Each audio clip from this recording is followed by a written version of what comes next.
there needs to be a national center for deepfakes. It's like your movie theaters, right? So rated R, PG. Not every company is equipped to deal and think about deepfakes. Welcome back to the Automated TV. I'm your host, Tak Lo. First of all, we didn't actually get any more new subscribers. We're still stuck on 147. So any help that you can provide would be great. I want to get to 150 by the end of this week. We only have a few days left. So let's do it. So yeah, let's just do it. Hopefully everyone had a good yesterday, and let's get into the news.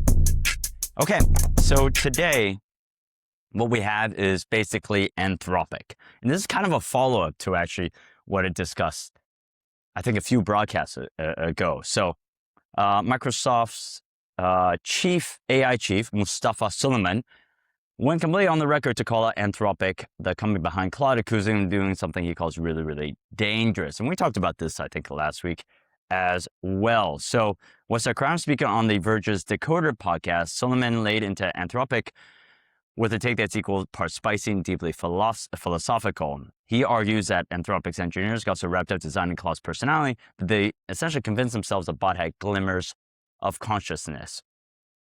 In his literal words, they built a mirror and now they're startled by what they see reflected back.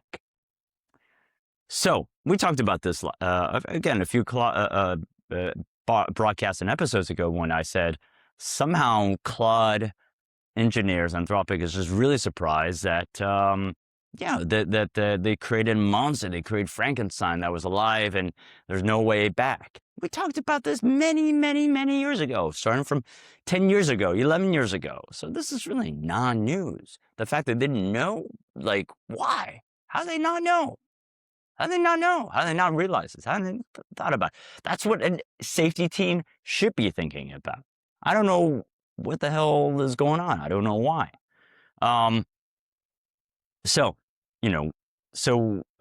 There's a few that traces back to Anthropic's Cloud Constitution, a rule for how Claude thinks and behaves.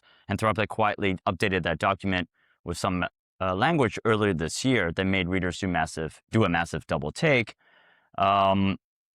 So that's basically what we're talking about here. I'm surprised that nobody knew. I'm surprised that the safety team did not flag this. I'm surprised that this did not come into conversation because it's always come up in conversation anyway. So the fact that they, for some reason, don't understand or don't care, or I don't know, it boggles my mind. So either it's negligence at the worst, or at the best, it's some sort of marketing trick. That's how I feel. Okay, on to the next section. All right, so Anthropic just unlocked its most powerful AI. See, I told you it's all about Anthropic. Most powerful AI for everyone who can build video games from one sentence. So on Tuesday, June 9th, Anthropic launched Claude Fable 5, a public version of its closely guarded Mythos, which has been locked in a digital panic room. So let's see. Anyone with the API key or an enterprise plan can take it for a spin. And what makes Fable 5 such a massive deal? So let's see what it can do. It crushes software engineering, complex tasks, and visual tasks. The analytics firm Hex reported that it scored a mind-blowing 90% on a brutal benchmark for long, complex analytical work. The team at GenSpark said Fable will easily beat any other model in their private evaluations, performing significantly better on things like UI design and game coding. And if you love a good vibe coding moment, Platform-Based 44 noted in a statement that Fable is the next level at tool calling one-shotting full app. So basically, one shot, you can do an app, one prompt-ish, you can actually do a full app.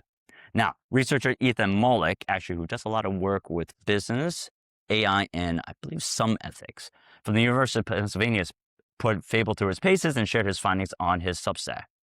He confirmed that the model consistently outperformed every single public AI he has ever tested. To prove it, Fable managed to build multiple full browser games from a single prompt in Cloud Code. Okay, so we're talking about like a working snake clone and moody walking game. I mean, it's not really good, video games, but it is what it is. But I do respect Ethan Mollick. I've read his work. when I was teaching at the American University of Armenia. I went through his work, and I really do respect it. And he has frameworks on how to think about AI. So if he says it's legit, it is legit. Now, Fable 5, let's talk about the T and C's. First, Fable 5 will absolutely refuse to help you with anything touching cybersecurity, biology, chemistry, or high-risk tech. Sounds like that's what they do right now, but I'm sure it sounds like they can turn it on for anybody. Let's see. If you access something shady, it will instantly ghost you and fall back to lower tier Claude Opus 4.8. Okay, interesting. Second, your privacy agreement's just got a makeover. All traffic gets a mandatory 30-day data retention policy going forward. I'm not sure about that either, but everybody has this. Third, the price size is incredibly spicy. It costs $10 per million input tokens and $50 per million output tokens. Okay, and interesting, for the elite cyber defenders out there, Anthropic is all deploying a hyper-exclusive version called Mythos 5 to organizations already approved for the advanced model. And if you're currently subscribed, how do you get this? If you're currently a subscriber on Pro, Max, Team, or Seat-based Enterprise, you can access Fable 5 for free until June 22nd. And after that, the free ride is over and your usage tokens kick in. So how do I feel about it? I feel the whole Anthropic news about, this coming alive and what we talked about in the first section is really totally, committed and enthralled and part of this second section. It's about generating eyeballs to say, oh, it's come alive, and then suddenly, oh, we've got a drop on Mythos or some version of Mythos. And that's how I feel. Because again, there's no possible way, like Mr. Solomon has said, that they didn't know about this, something had consciousness and safety and all that type of jazz. They didn't know. So one, I don't believe that. Two, I think there's definitely something tied to it, which is the marketing of this product. So I suspect this is what happened, and this is pre-drop the marketing that they have. Do I respect Anthropic for this? Not really. It's understandable. I know this is what happens. I'm a big boy. I understand how these things happen, but kind of called it and kind of saw it before.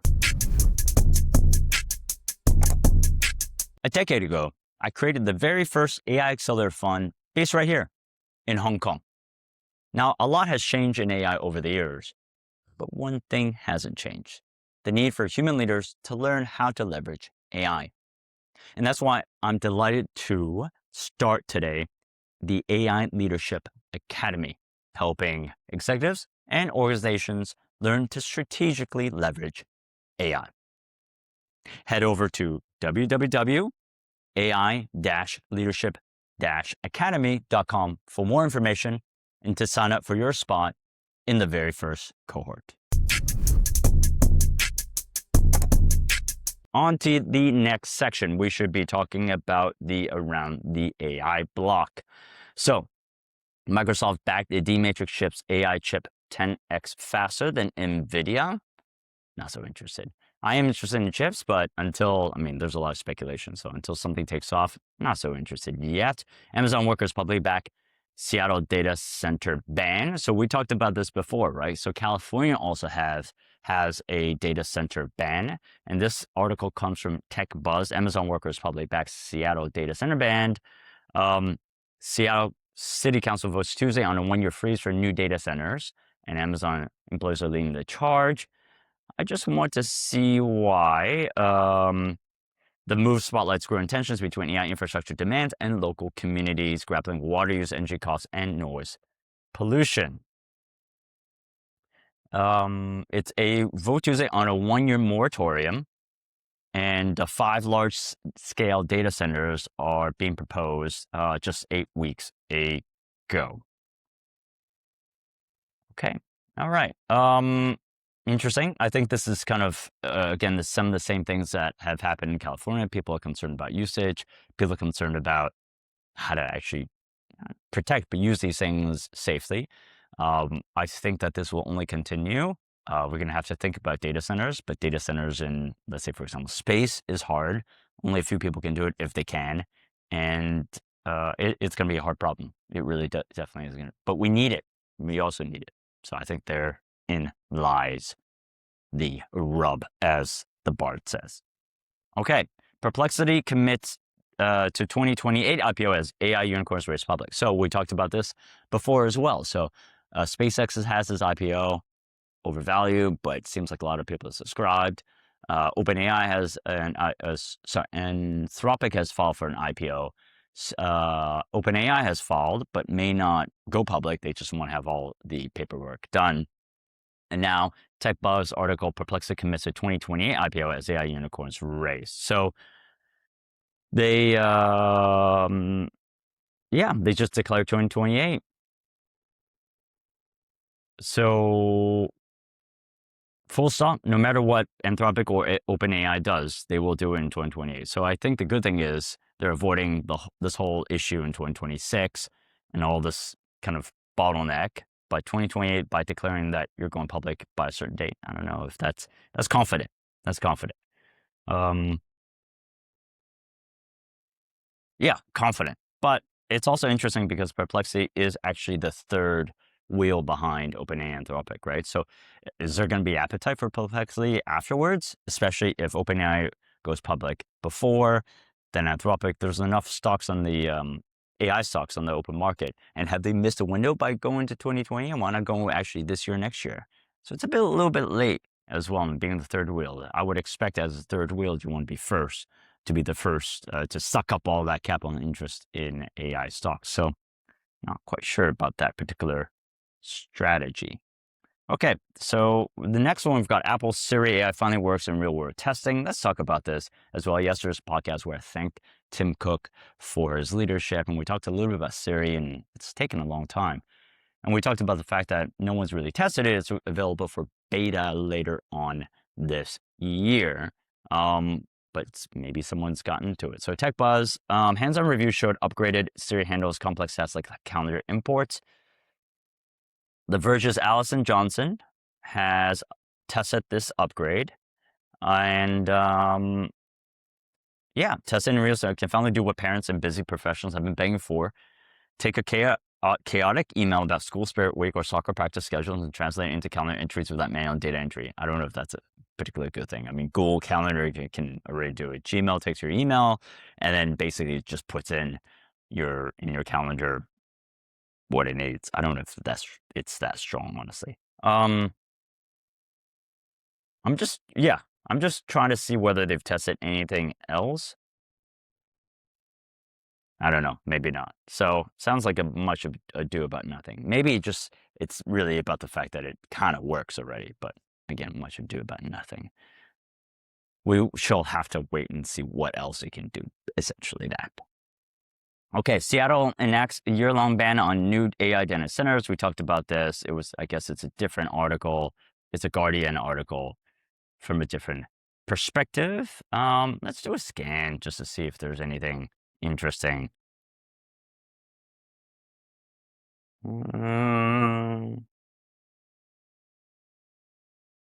No, I think it just says a little bit about the same thing. Lawmakers have framed the pause as an opportunity to draft regulations specifically targeting the electricity-hungry data centers. Okay, I think it is about kind of the same thing in a different context. Samsung unveils AI-powered computational design for wearables. Bank of England warns of AI scams as deepfakes of Farage Bailey fight spreads. Lovable says it has hit 500 million annualized revenue, 1 million new projects a week. Let's take a look at the Bank of England article, which comes from The Guardian, and then Lovable comes from TechCrunch. So The Guardian, Bank of England warns of AI scams as deepfakes of Farage Bailey fight spread. Right. So basically, it looks like so there's a AI-generated scam after deepfake videos of Nigel Farage fighting its governor spread. The Bank of England governor spread online. And so, yeah, I think I've seen this. Let's see, it's appeared on X. It looks like they're fighting, but I think it's clearly AI. But then Bank of England says, and I can understand why the Bank of England would say that, because it is their boss, right, that comes up. And I think it's pretty fake. In fact, I'm going to play it right now in front of me. I think it's rather fake. Yeah, you can tell by all the faces anyway. That's pretty fake. But I can understand why the Bank of England would be worried. I think let's actually go into this conversation a little bit. I think there needs to be a national center for deepfakes. And this is kind of where I talk about my startup sensitivity, right? So I think this is a national concern. I don't think any particular company is well poised to deal with this. I mean, they can and they should, like the Bank of England. But like the old days of the United Kingdom, we actually had in the United Kingdom, a media, I think is it Ofsted? It's not Ofsted, but it basically filtered through it's like your movie theaters, right? So rated R, PG-13, whatever it may be. Censorship to some degree.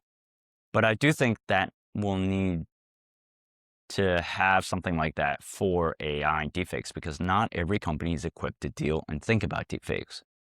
So I think something like that is incredibly important and incredibly needed to filter stuff.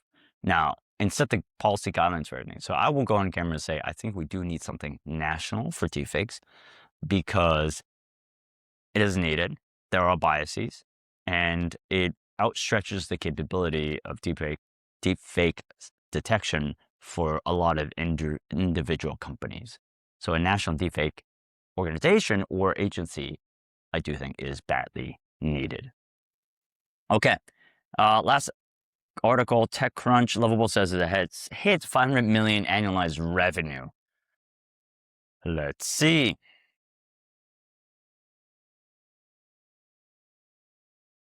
Find it a bit hard to believe. Its users are founders, designers, and salespeople building websites and e-commerce storefronts, as well as internal tools like CRMs, inventory systems, and HR. Okay, could be that.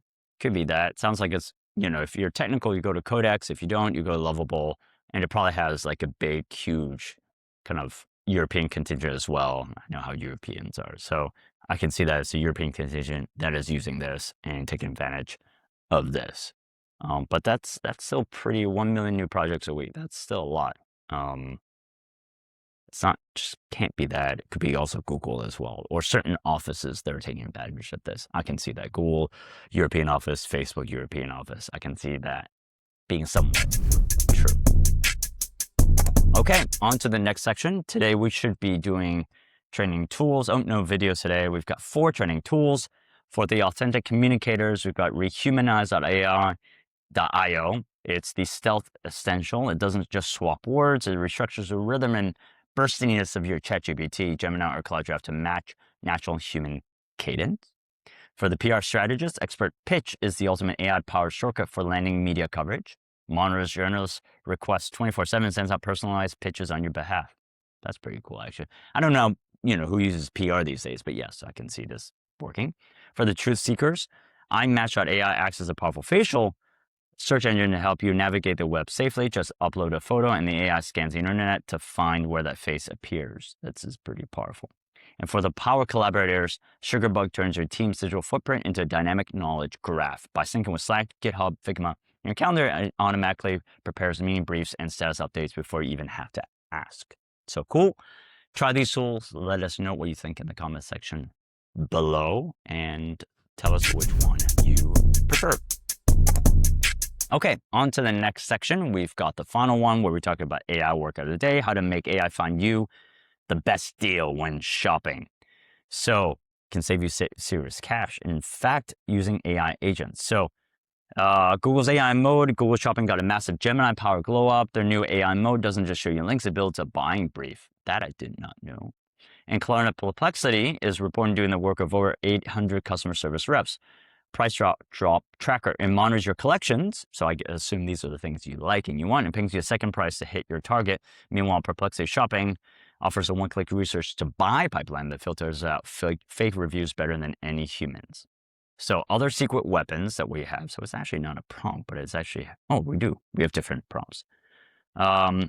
We've got Keepa, Simply Codes, and Faricado, sorry. Keepa is an Amazon lie detector. It gives you full price history graph on your Amazon page, so you can actually track and understand when your things go on sale, which is actually, that's pretty cool. Simply Codes, traditional coupon sites that give you 47 expire codes. Simply Codes uses AI to hunt down codes. Also very cool. I'm actually going to use this pretty soon, in fact.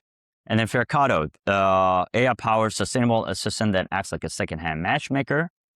So when you're looking for a brand new item on a major retail site, Ferricato's AI scours the web for pre-loved or refurbished versions of that exact same item. Okay, very cool.